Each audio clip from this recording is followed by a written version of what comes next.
Ya masih lah ada kenakalan-kenakalan yang kita tahu sebenarnya nggak boleh dilakuin, tapi kalau dari secara perbuatan gue masih ngelakuin, cuman secara hati gue udah sebenarnya tahu tuh gue nggak boleh gitu.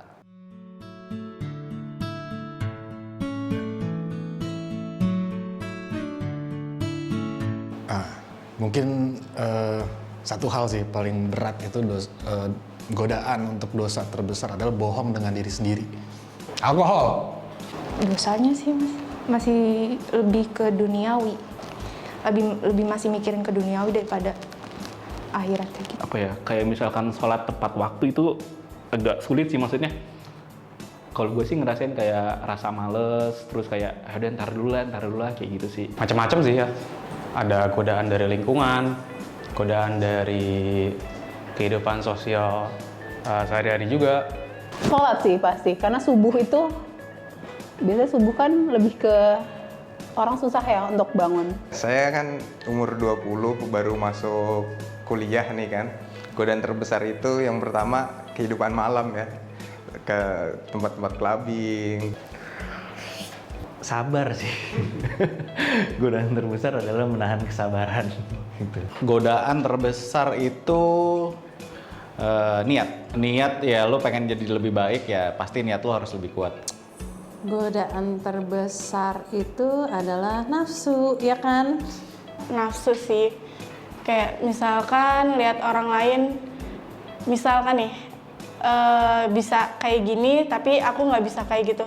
Misalnya kayak dari cara berpakaian. Kalau misalkan udah hijrah kan pasti pakai yang tertutup. Sedangkan kalau misalkan belum berhijrah, kalau pasti pakaiannya mini-mini kan. Itu mungkin nafsunya di situ sih. Kayak nafsu kayak pengen gitu. Waduh, saat ini banyak sekali ya. Godaannya ya hal-hal manusiawi. Hal-hal manusiawi yang ingin masih dilakukan. Sesuatu yang tidak mau orang ketahui. Kalau godaan ya lingkungan sih, jujur. Karena kan gue juga bukan yang dari awal tuh teman-temannya udah soleh-soleh gitu ya. Masih banyak lah yang emang ngajakin main malam gitu atau apa. Nah itu sih godaan paling kuat sih. Mungkin melakukan hal-hal yang dilarang, hal-hal yang haram, menjauhi hal-hal yang dilarang gitu. Dan konsisten. Godaan terbesar hijrah itu menurut gue lingkungan sih, lingkungan sama sosial media. Godaan terbesar saya yakin itu ada dari lingkungan ya. Kalau kita udah niatnya berhijrah, berarti kan harusnya kita merubah juga lingkungan kita yang memang kurang baik.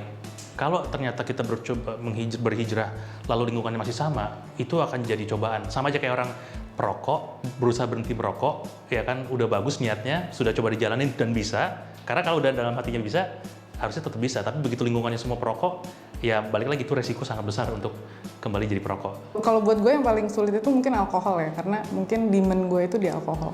Godaan berbuat dosa pastinya.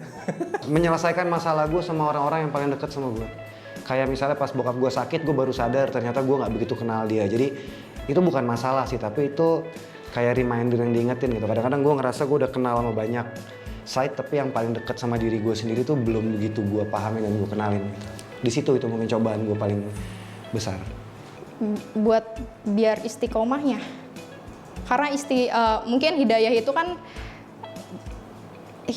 mungkin cepat kita dapetin, cuma untuk istiqomahnya untuk kedepannya lebih tetap pada jalannya itu yang susah sih. Godaan terbesar banyak ya. Yang pertama pasti datang dari lidah dulu gitu. Bagaimana cara kita verbal, nggak boleh untuk gibah atau membicarakan orang lain gitu, nggak boleh untuk apalagi berhubungan dengan membicarakan hal-hal yang buruk mengenai orang lain gitu. Godaan terbesar itu adalah justru bukan teman. Menurut gue ya, buat temen yang ngajak nakal, bukan ajakan-ajakan yang susah. Justru yang susah adalah memfilter ilmu yang belajar. Apa ya? Kayaknya bertatapan dengan orang deh, yang bukan sama jenis. Ya kan nggak boleh kan ya? Kayak haram gitu. Nggak itu kayak gitu. Berarti kalau di Indonesia nggak boleh sama salaman. Iya. Rata-rata sih jujur yang paling bagus adalah godaan duniawi ketika kita berhubungan tentang uang. Karena ketika kita memiliki, justru godaan itu akan hadir ketika kita memiliki segalanya, aset di harta. karena kita nggak ada beban apapun. Justru ketika kita miskin, kita akan selalu ingat Allah, tetapi kita jarang ingat Allah ketika kita di atas. Maka kehancuran seseorang rata-rata di atas. Berarti godaannya sekarang? Godaan sekarang gue jujur kekuasaan dan power. Karena abuse of power, gue bisa melakukan apapun yang gue suka dengan hanya bermodal satu mulut.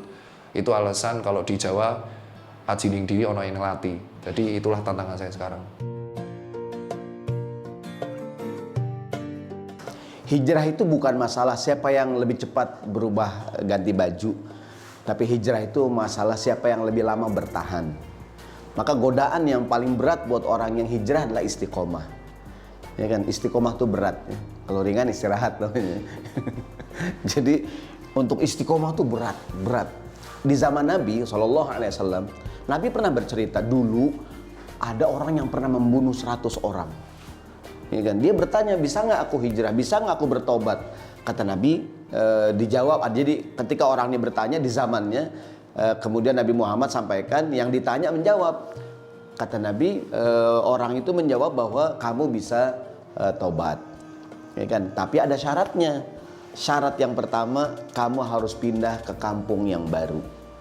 Karena kampung kamu yang lama, kampung yang buruk, kampung yang tidak baik.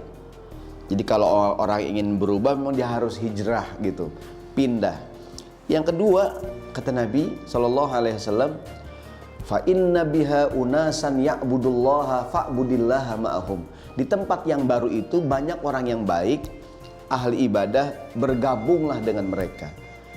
Jadi ketika datang godaan untuk katakan orang sudah hijrah, datang godaan untuk kembali ke yang lama, maka cari komunitas yang baru.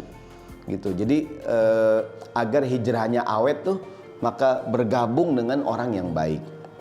Kita kalau sendirian lemah, kalau bersama-sama jadi kuat gitu.